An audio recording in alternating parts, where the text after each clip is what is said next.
Eu sou o professor Danilo da Silva Martelo, sou professor na Rede Estadual de Ensino do Mato Grosso do Sul, na Escola Ernesto Rodrigues de Aparecida do Taboada. Trago para vocês o tema em questão intertextualidade. É um tema tão recorrente para os estudantes do ensino médio, principalmente, que contém, que possuem a capacidade da interpretação e a capacidade do cruzamento de informações, do cruzamento de textos. Então, intertextualidade será o nosso tema trabalhado. Vamos começar? Inicialmente, gostaria de trabalhar com vocês o pensamento do brasiliense Marcos Valle, na verdade mineiro, hoje morador de Brasília, que escreveu o livro O Preconceito Linguístico. Ele trata, nesse livro, ele coloca essa regrinha linguística, que eu coloquei para vocês a primeira. Só existe língua se houver seres humanos que a falam, tá? É uma regra de linguística isso. Por quê? O estudo da língua só é possível porque existem pessoas que executam esse código, que usam esse código. Posteriormente também é citado o pensamento de Aristóteles que o ser humano é um animal político. Por que nós começamos a nossa aula, então, colocando esses dois pensamentos? O que diz respeito à regra linguística e o do filósofo Aristóteles. Porque nós podemos notar que falar do ser humano, falar de política e falar do ser humano, é porque nós participamos dessa situação social. O ser humano é um ser incluso dentro dessa situação social. A língua, por sua vez, faz parte de todo esse contexto. O estudo da língua é o estudo também do ser humano. A língua expressa as manifestações humanas através dos tempos. Hoje, por exemplo, nós podemos constatar o quanto a língua evoluiu de maneira que pudesse favorecer a comunicação entre os falantes. Estamos falando aqui, então, de língua portuguesa, é claro. Podemos seguir, então. Coloco para vocês também, na sequência, essa imagem que nós podemos notar de uma tecelagem, um novelo de linha e um tear, sobre as palavras de domínio da língua. Por quê? A língua é uma construção do dia a dia. Nós não nascemos falando língua portuguesa, mas nós nos formamos falantes da língua portuguesa. Quanto mais nós aprendemos, quanto mais nós ouvimos, mais nós somos capacitados e mais nós nos ocupamos como usuários desse código chamado língua portuguesa. Então essa imagem representa bastante o quanto o nosso cérebro é capaz de se moldar, de se adaptar, de adquirir conhecimento, a fim de que possa formar a língua portuguesa no nosso dia a dia, a fim de que nós possamos praticar a língua portuguesa, certo? Continuando, nós podemos observar que, tratando-se de intertextualidade, podemos partir dessas imagens aqui. Uma imagem muito conhecida do pintor Leonardo da Vinci, que é o retrato da Mona Lisa. A partir da primeira imagem, nós podemos então observar outros momentos onde Mona Lisa também foi retratada, cada autor usando as suas características, as características próprias de um período, as características particulares do autor também. Além do mais, a intenção que essa imagem foi utilizada. Nós percebemos aqui no fim, por exemplo, o retrato da Mona Lisa sendo utilizado pela propaganda da Bombril, e da Maurício de Souza aqui também utilizando na Turma da Mônica, imagens mais caracterizadas no sertão, imagens mais barrocas. Então nós percebemos que houve modificações, mas sempre tendo como padrão a obra a qual surgiu, que é a Mona Lisa. Podemos então continuar observando que, pensando em intertextualidade, então, nós vamos nos aprofundar no conhecimento sobre o que se trata a intertextualidade. Faço uma pergunta a vocês. Hoje, existe originalidade? Existe algo realmente novo na atualidade? Nós percebemos, meus amigos, que muitas vezes não. E esse fato de não existir criações novas não quer dizer que houve, então, cópias das criações anteriores, mas houve reformulações. Portanto, eu posso afirmar para vocês, com base nos estudos, que a intertextualidade é obra, então, de uma criação né? Ele é de um aprofundamento muito grande. O autor que ousa intertextualizar textos, ele precisa de uma capacidade de abstração muito grande, de um conhecimento muito grande. Não é simplesmente uma cópia. Nós não temos aí na intertextualidade meros plágios de obras, certo? Mas talvez melhoramentos, talvez de acordo com a situação, com a situação de uso, né? O momento que deve ser utilizado esse texto, esse novo texto que irá surgir com base em outro. Né? Portanto, intertextualidade nada mais é que o conceito mais importante dos dias de hoje, quando falamos sobre criação artística, colocando então nesse caldo a literatura e a arte. Quando percebemos que um texto usa outro texto em sua construção, mesmo que sem a intenção do autor, o que estamos fazendo é comprovar a ocorrência de intertextualidade. A ocorrência de intertextualidade ela ocorre nas situações mais simples. Por quê? Nós somos fruto daquilo que nós lemos, daquilo que nós ouvimos, daquilo que nós verificamos, observamos. É impossível não haver intertextualidade nos dias de hoje, com tantas obras que são analisadas, que são observadas por nós. Obras escritas, obras plásticas, músicas, né? Então nós sempre temos um gosto particular e a partir desse gosto ou da nossa intenção de comunicação que nós vamos reproduzir novos textos. Percebemos então aqui de uma forma bastante rápida, né, citando alguns linguistas, no exemplo Marcuse e depois a Koch, no livro dela lançado em 2006, que o texto é o resultado de uma ação linguística, cujas fronteiras são em geral definidas por seus vínculos, ou seja, o autor do novo texto, ele será autor de acordo com a sua capacidade, ou melhor, de acordo com o seu conhecimento externo. A produção de um novo texto, de acordo com os nossos linguistas, se dá a partir do meu conhecimento anterior. A produção de um novo texto não se dá de maneira tão fácil. Eu preciso ter um conhecimento adquirido. E isso, infelizmente, falta nos nossos jovens. Falta um pouco de conhecimento, falta um pouco de conhecimento de mundo, falta embasamento, falta noções, faltam exemplificações, porque nós perdemos o hábito da leitura, nós perdemos o hábito da observação das obras antigas, dos grandes clássicos, enfim. Porém, de diversas formas, esses textos acabam chegando até os nossos alunos, acabam chegando até nós, por outros caminhos. Né? Talvez nós não percebemos um relato, um diálogo de Capitu com Bentinho, por exemplo, em Dom Casmurro, através do livro. Mas nós percebemos essa obra consegue chegar até nós, nos dias de hoje, até a nossa juventude, trazida talvez por uma novela, trazida talvez por uma charge no jornal, enfim, de diversos outros meios, que foram frutos também da intertextualidade. O autor também fez uso desse momento original, desse momento de criação, e criou o seu novo texto para atingir determinado objetivo.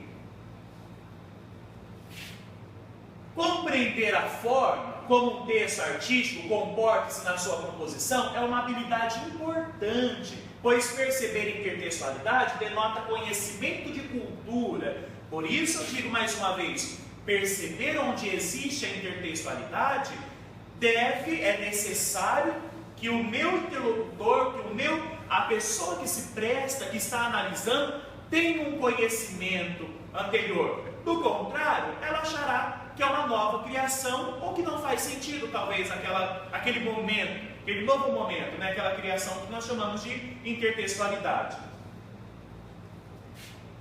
Nós podemos observar, então, que no estudo da língua portuguesa, né, dos discursos da língua portuguesa, existem, então, 3 dimensões. Nós podemos considerar que existe a sintaxe, que é o estudo da relação dos elementos entre si, dentro de uma oração ou dentro de um texto, o estudo do significado que os elementos possuem dentro desse texto, e não podemos, então, já que nós estamos falando de conhecimento de mundo, dizer em relação à pragmática, né? Observar que a minha prática, o meu conhecimento adquirido, ele é muito importante na hora da observação da intertextualidade.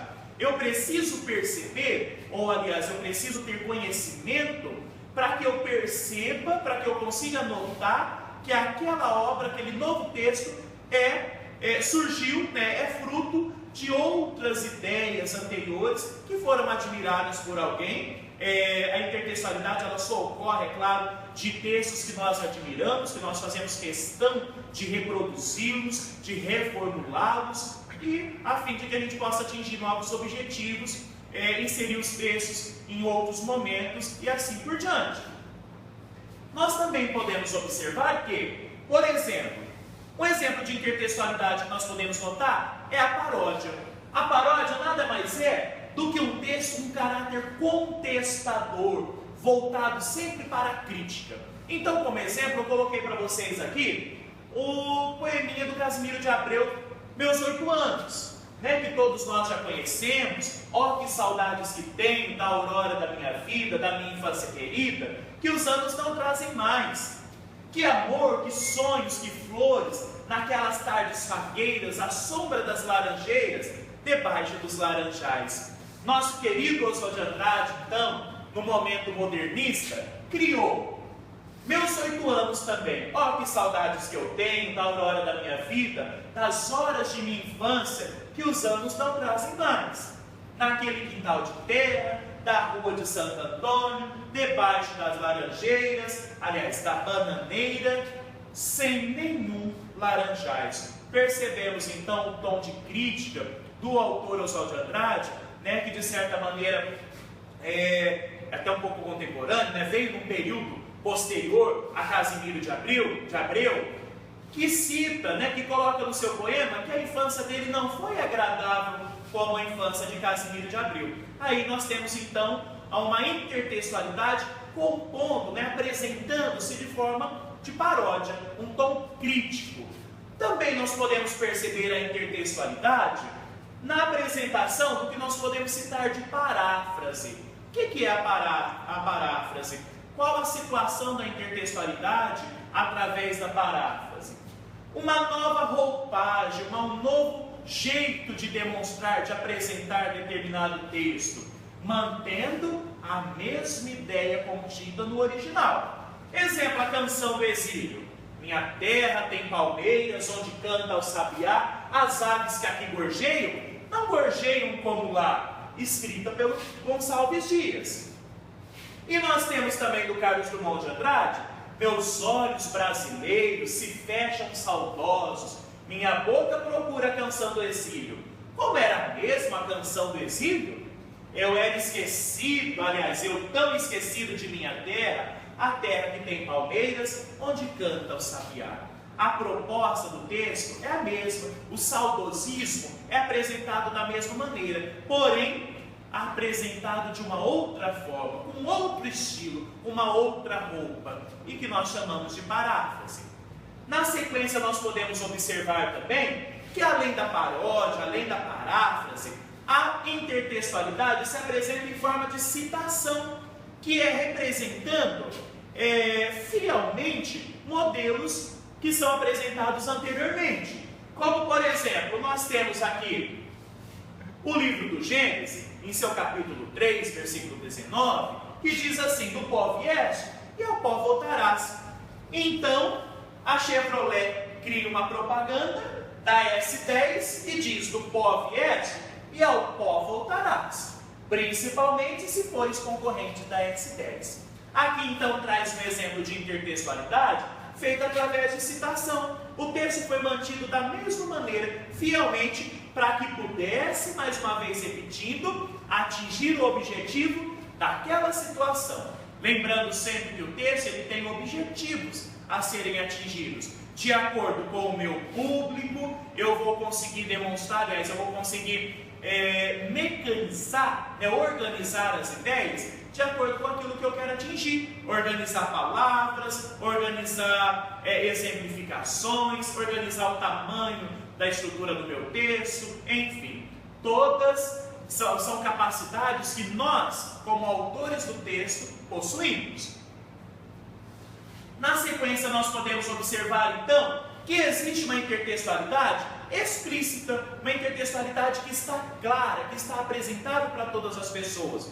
Como, por exemplo, a imagem do ogro, né? A imagem do gato de botas, das personagens, das fadas, aliás, das princesas que aparecem nas histórias, todas reproduzidas, todas trazidas aí de uma outra maneira, uma outra roupagem também nós podemos afirmar, porém inseridas em outro contexto. Uma outra história, a história do nosso amigo Shurek aqui, que acompanha, aliás, que vem acompanhado do gato de botas com as suas características e que vem acompanhado também com a presença da Cinderela, da Bela Adormecida, enfim, das princesas que nós conhecemos nos contos de fada.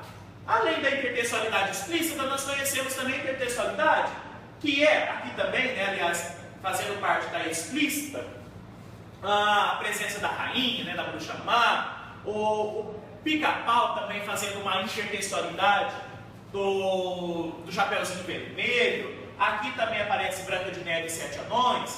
Então nós temos a presença da intertextualidade que é implícita. Aí eu digo a vocês a importância da pragmática para o usuário de língua portuguesa.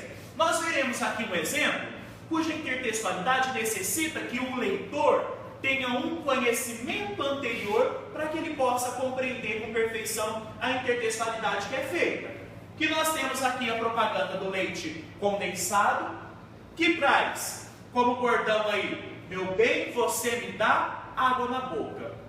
O leitor que não conhece a história dessa primeira frase aqui, não vai conseguir compreender, vai achar simplesmente que é algo inventado pelo leite condensado moça, quando na verdade trata-se de uma intertextualidade trazida de uma música conhecida há anos atrás, né? Aliás, foi conhecida há anos já. Então, nós temos aí essa intertextualidade.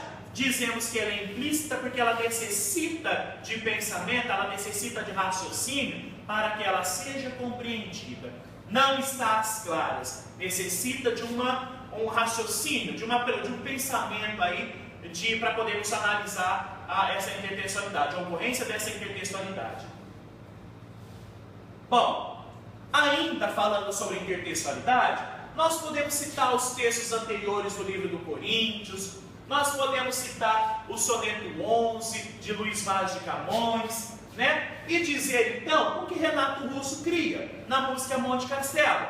Se o refrão ainda que eu falasse a língua dos homens e falasse a língua dos anjos, sem amor eu nada seria. Intertextualizando com o quê?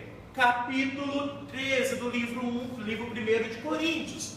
E a música, no decorrer da música, apresentando trechos do soneto 11 de Luís Vaz de Camões. Também isso é fruto de um autor muito inteligente, né, capaz de juntar então esses elementos, juntar esses textos, os quais o autor admira muito, e montar um novo texto. Mais uma vez dizendo, isso não é cópia, isso é intertextualidade, é uma arte criar textos, através de outros textos. Na sequência, então, eu gostaria de finalizar essa aula, agradecer muito pelo momento, com o pensamento de Paulo Freire. Se a educação sozinha não transforma a sociedade, sem ela, tampouco a sociedade muda. Agradeço muito, espero que essa aula tenha contribuído com esse nosso momento de formação. E mais uma vez, né, professor da Escola Ernesto Rodrigues, com muito prazer na cidade de Aparecida do Taboado, fica o meu abraço a vocês. Muito obrigado.